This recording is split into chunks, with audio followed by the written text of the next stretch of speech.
На очереди обзор третьего сезона карьеры за Вулверхэмптон, где я с помощью мода добавляю плюс 1 к рейтингу нашим футболистам при выполнении определенных условий. Одно из самых главных из них это, конечно же, попадание футболиста в команду месяца АПЛ. Ну а более подробно об этих условиях вы можете узнать, посмотрев предыдущие два выпуска. Также, если вам интересно расписание видео или другие новости моего канала, в описании есть ссылочка на группы в Телеграме и Инстаграме. Начну с того, что вспомню, как выглядел состав нашей команды на момент завершения предыдущего сезона. И казалось бы, какие могут быть изменения, но вот тут случилась довольно неожиданная история. Я как-то проглядел один момент, из-за которого я не смог предотвратить завершение карьеры нашего футболиста Мэтта Доерти, правого центрального защитника, и в итоге нашей команде понадобится новый игрок. Им будет Темпл Оджинака. Если что, в первом сезоне этот футболист был в аренде, потом вернулся, и по идее я должен был одним и тем же составом играть всю эту карьеру.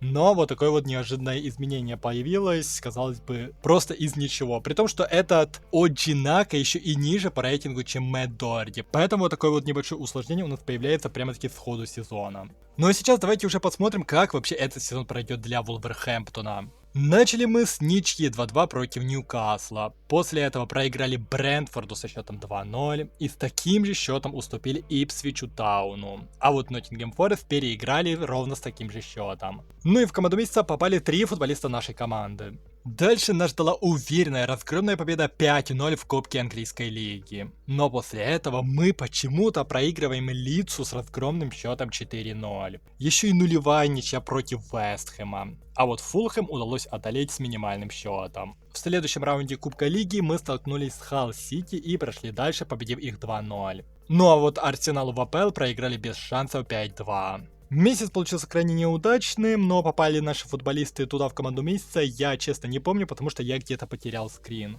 Следующий месяц для нас проходит еще более отвратительно. Мы сначала проигрываем Эвертону 1-4, потом 4-1 переиграли Борнмут, но дальше минимально уступили Манчестеру Юнайтеду, 2-0 проиграли Ливерпулю и с таким же счетом уступили Тоттенхэму. Одна победа и 4 поражения, но даже так один футболист здесь есть. Ноябрь для нас начинается с минимальной победы над Бирмингемом, но после этого мы проигрываем Кристал Пэласу со счетом 3-0. Еще и вылетаем в 1/8 стадии Кубка Английской лиги от Манчестера Юнайтеда со счетом 1-2. Но при всем при этом мы как-то победили Манчестер Сити со счетом 3-0. А вот Челси уступили с минимальным счетом. Не сказал бы, что результаты этого месяца получились лучше, но здесь уже есть два наших игрока. Дальше получилось явно круче. Сначала мы победили Брайтон уверенно со счетом 1-4. Затем, к сожалению, проиграли 1-2 Астон Вилле. Но с Ньюкаслом Юнайтедом уже по второму кругу чемпионата мы сыграли на ничью 2-2. Еще и победили Брентфорд с разгромным счетом 4-0. В близком матче одолели Ипсвич Таун 3-2 и ничья 1-1 против Ноттингема Фореста. В итоге в команде месяца мы видим максимальное допустимое количество игроков от одной команды, а именно 4. Ну и как же мы любим отдавать очки против не самых серьезных противников. 3-3 отдали 2 очка Лидсу. Первым для нас испытанием в Кубке Англии был Брентфорд, и матч закончился ничьей 1-1, но по довольно близкой и тяжелой серии пенальти 15-14 получилось в нашу пользу. Затем в чемпионате мы снова теряем очки против слабой команды. Фулхэму уступили 1-2, но зато обыграли Вестхэм с таким же счетом. Ну а путь в Кубке Англии у нас получился довольно коротеньким. Уже в 1/16 стадии мы попали на Манчестер Сити и отлетели, пропустив 5 безответных голов. Очень слабый у нас получился месяц, но все так же здесь есть 4 игрока. На данный момент это самое разгромное поражение в этом сезоне. Уступили Арсеналу, пропустив 6 голов.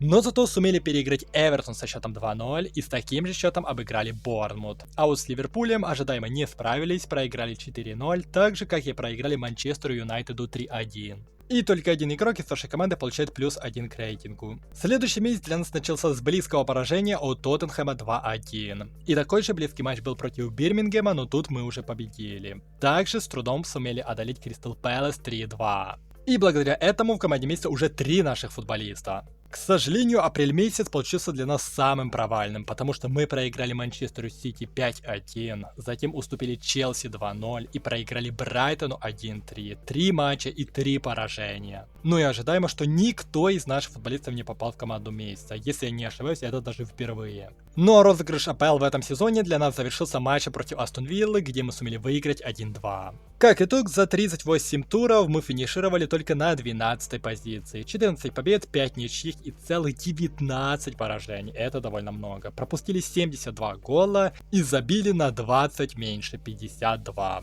В гонке бомбардиров АПЛ из наших футболистов лучше всего себя проявил Матеуш Мане, который занял 12-ю позицию, отличившись 20 раз. По голевым передачам все еще хуже, только на 22-й позиции Уго Буэно, у которого 9 ассистов. Также в этот раз я не упустил скрин по команде сезона АПЛ, где попало 3 игрока из нашей команды.